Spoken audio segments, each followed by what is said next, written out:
자, 오늘 말씀은 스가랴 1장 1절로 6절의 말씀입니다. 함께 읽습니다. 다리오 왕 제2년 여덟째 달에 여호와의 말씀이 이또의 손자 베레게아의 아들 선지자 스가랴에게 임하니라. 이르시되 여호와가 너희의 조상들에게 심히 진노하였느니라. 그러므로 너는 그들에게 말하기를 만군의 여호와께서 이처럼 이르시되 너희는 내게로 돌아오라. 만군의 여호와의 말이니라. 그리하면 내가 너희에게로 돌아가리라. 만군의 여호와의 말이니라. 너희 조상들을 본받지 말라. 옛적 선지자들이 그들에게 외쳐 이르되 만군의 여호와께서 이같이 말씀하시기를 너희가 악한 길, 악한 행위를 떠나서 돌아오라 하셨다 하나 그들이 듣지 아니하고 내게 귀를 기울이지 아니하였느니라. 여호와의 말이니라. 너희 조상들이 어디 있느냐? 또 선지자들이 영원히 살겠느냐? 내가 나의 종 선지자들에게 명령한 내 말과 내 법도들이 어찌 너희 조상들에게 임하지 아니하였느냐? 그러므로 그들이 돌이켜 이르기를 만군의 여호와께서 우리 길대로 우리 행위대로 우리에게 행하시려고 뜻하신 것을 우리에게 행하셨도다 하였느니라. 내게로 돌아오라 라는 제목으로 말씀 증거합니다. 오늘부터 스가랴서 강해를 시작합니다. 이때 스가랴 선지자는 포로 귀환 시대에 사역했던 선지자예요. 이스라엘 백성이 바벨론의 포로로 세 차례 끌려갔듯이 나중에 그들이 돌아올 때에도 세 차례에 걸쳐서 이스라엘 땅으로 돌아옵니다. 첫 번째는 페르시아 고레스 왕의 허락으로 주전 538년 스룹바벨과 대제사장 여호수아의 인도로 귀환했지요. 두 번째는 주전 458년 페르시아의 아닥사스다 왕 때에 에스라의 인도하에 귀환했어요. 그리고는 세 번째 아닥사스다 왕 20년 주전 444년에 느헤미야의 인도하에 귀환하게 됐습니다. 이때 스가랴 선지자는 첫 번째 귀환 당시 예루살렘으로 돌아왔어요. 그리고 고레스 왕은 그때 칙령을 공포하여서 이스라엘 백성이 예루살렘으로 돌아가서 성전을 재건하도록 허락했습니다. 뿐만 아니라 성전 재건에 필요한 금품도 제공하고 과거 바벨론의 느부갓네살 왕이 빼앗아서 보관하던 성전의 기물들도 되돌려 주었습니다. 이 놀라운 조치는 오랫동안 말씀을 의지하여서 예루살렘을 향해 기도하며 하나님의 은혜를 바라보던 믿음의 사람들에게는 출애굽과 같은 해방의 기쁜 소식이었습니다. 그래서 그들은 돌아와서 즉시 성전 재건에 착수했고 눈물로 기뻐하면서 성전 기초를 놓았습니다. 그런데 그 땅에 터줏대감 노릇을 하던 사마리아인과 이방인들이 이런 일을 환영할 리가 없었죠. 그들은 지독하게도 방해했습니다. 위협하기도 하고 속이기도 하고 페르시아 왕에게 거짓으로 상소문을 올리기도 하여서 어떻게 하든지 성전 재건을 막고자 했습니다. 결국 성전 재건 사업은 그들 뜻대로 중단이 되었고 시간은 16년이나 이제 흘러서 페르시아 다리오 왕 제2년에 이르게 됐습니다. 그리고 그 시점에서 하나님은 이제 학개와 스가랴 선지자를 보내셔서 중단된 성전 재건을 다시 시작하게 하셨어요. 오늘 본문 말씀이 그 시작, 재개의 스토리라고 할 수가 있습니다. 의미가 무엇일까? 두 가지로 생각해 봅니다. 첫 번째, 식어진 마음을 방치하지 말라는 것입니다. 자, 이스라엘 백성들은 포로기에서 돌아와서 한동안 성전 건축에 매진했어요. 하지만 반대가 거세지자 결국 재건을 미루기로 하지요. 문제는 그러면서 그들 마음이 갈수록 식어졌다는 것입니다. 사실 당시 이스라엘 백성은 타국에서의 포로 생활에서 자발적으로 귀환한 사람들이었습니다. 이미 그 땅에서도 많은 것들을 이루고 누렸던 사람들인데 그것을 다 포기하고 돌아왔으니 정말로 하나님을 사랑하고 고국을 그리워하고 사랑했던 사람이라 할 수가 있습니다. 그런데 성전 재건이 암초에 부딪혀서 지지부진해지자 그때부터 마음이 식어진 거예요. 귀환할 때의 뜨거운 열정은 이미 사라져버리고 없게 된 것입니다. 그래서 이후 16년 동안 하나님의 성전 건축을 다시 재개할 마음도 여력도 없어지게 되었죠. 일종의 매너리즘, 신앙이 한없이 안일해진 것입니다. 한때는 그들 삶의 최우선순위가 하나님 성전이었고 그 성전 재건을 그토록 열망했는데 원했던 결과를 보지 못하니까 어느 순간부터 실망하고 마음이 식어져 버린 것입니다. 이것은 외부의 방해가 한 이유였지만 더 큰 문제는 그들의 연약한 믿음 때문이었습니다. 이 학개 선지자는 그들의 상태를 이렇게 지적했습니다. 학개서 1장 2절이에요. 만군의 여호와가 이같이 말하여 이르노라.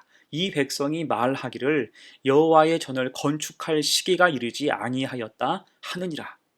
곧 막연하고 아니란 생각이 그들 속에 가득해져서 때가 아니다, 지금은 아니다, 이런 식으로 계속 연기하고 미루기만 한다는 것입니다. 자, 그런 상황에서 오늘 말씀이 선포된 거죠. 1절로 3절을 보세요. 다리오 왕 제2년 8째 달에 여호와의 말씀이 이또의 손자 베레기야의 아들 선지자 스가랴에게 임하니라. 이르시되 여호와가 너희의 조상들에게 심히 진노하였느니라. 그러므로 너는 그들에게 말하기를 만군의 여호와께서 이처럼 이르시되 너희는 내게로 돌아오라. 만군의 여호와의 말이니라. 그리하면 내가 너희에게로 돌아가리라. 만군의 여호와의 말이니라. 아멘. 핵심이 무엇입니까? 하나님께 돌아가야 한다, 회개해야 한다는 거예요. 곧 하나님께만 길이 있다는 뜻입니다. 특히 너희는 내게 돌아오라. 그리하면 내가 너희에게로 돌아가리라. 이 말씀은 은혜의 초청에 해당한다고 할 수가 있겠죠. 그러면 하나님께 돌아가기 위해서 선행되어야 할 게 무엇입니까? 그들의 식어진 마음을 방치하지 말고 온전히 하나님 앞에 서야 하는 것이겠지요. 그래서 스가랴서에서 가장 많이 반복되는 말이 무엇입니까? 만군의 여호와라는 표현이에요.